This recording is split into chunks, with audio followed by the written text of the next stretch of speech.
Welcome to the Roy Morgan Weekly Update. As we predicted a week ago, there was only a short-term boost for the government following Prime Minister Albanese's overseas trips to the Leaders' Forums in South America.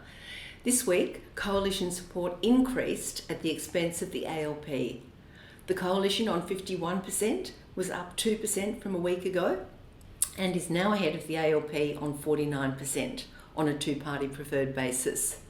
So if a federal election were held now, the result would be too close to call, and either the ALP or coalition would require the support of minor parties and independents to form government. This last week, the Albanese government did several deals with the Greens to pass legislation, including the Reserve Bank governance reforms, a supermarket code of conduct, the Future Made in Australia scheme, and housing reforms to boost rental supply. The government also worked with the coalition to pass a highly contentious social media ban for children and legislated new migrant deportation powers. All up, the Albanese government passed 31 bills on the final day of the parliamentary year. Roy Morgan has also recorded a decrease in government confidence, whether the people think the country's going in the right direction or the wrong direction. This week, government confidence was down 4.5 points to 76.5, well below the neutral level of 100.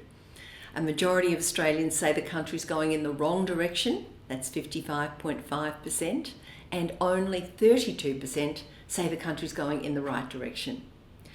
There was better news with consumer confidence. ANZ Roy Morgan consumer confidence increased 2.7 points to 88.4 this week.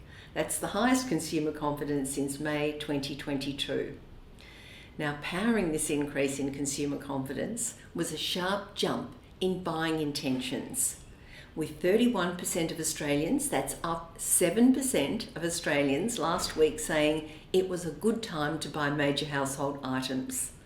Obviously, this is still less than half the population, but despite this, buying intentions are now at their highest since May 2022. Now, given it was the Black Friday sales last week, it's not surprising. And in the last few years, there's been a significant bump to buying intentions in the lead up to Black Friday. Perhaps we should call it the Black Friday bump. But there's also a real chance of a reversal in the following week, and that might drag consumer confidence back down. Inflation expectations, on the other hand, dropped 0.2% to 4.8%. So Australians are now expecting annual inflation to be 4.8% over the next 2 years. Now to New Zealand. In New Zealand, both key indicators, government confidence and consumer confidence, increased in November to reach multi-year highs. There's been good news for consumers in New Zealand recently, with interest rates dropping from 5.5% in early August down to 4.25% in November. That's down by over a percentage point in just the last 3 months. Roy Morgan government confidence in New Zealand increased 18 points to 104. This is the first time more New Zealanders have said the country's going in the right direction than the wrong direction since January 2022, nearly 3 years ago. In addition, ANZ Roy Morgan New Zealand consumer confidence, the measure of consumers' economic sentiment, increased 8.6 points to 99.8, almost 100, its highest since September 2021.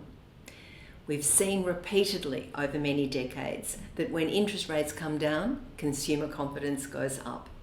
However, the good news on the economic front hasn't helped the National-led government, which is involved in a contentious attempt to revisit the Treaty of Waitangi. The latest Roy Morgan poll shows support for National is only 28.5% in November, just barely ahead of Labor on 28%. This is the narrowest gap in favour of National since last year's election, and the lowest level of support for National since Christopher Luxon became the leader in November 2021. Overall, now 50.5% of New Zealanders support the parliamentary opposition, including 28% for Labor, 13.5% for the Greens and 9% for the Maori Party.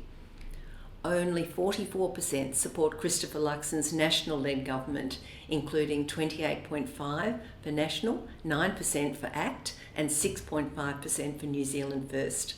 This is the largest lead for the opposition since the election a year ago.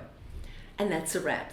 Thanks for viewing Roy Morgan's latest results this week, and I'll be back next week to bring you the most up-to-date readings on consumer confidence, inflation expectations, business confidence and voting intention in Australia. Thanks for listening.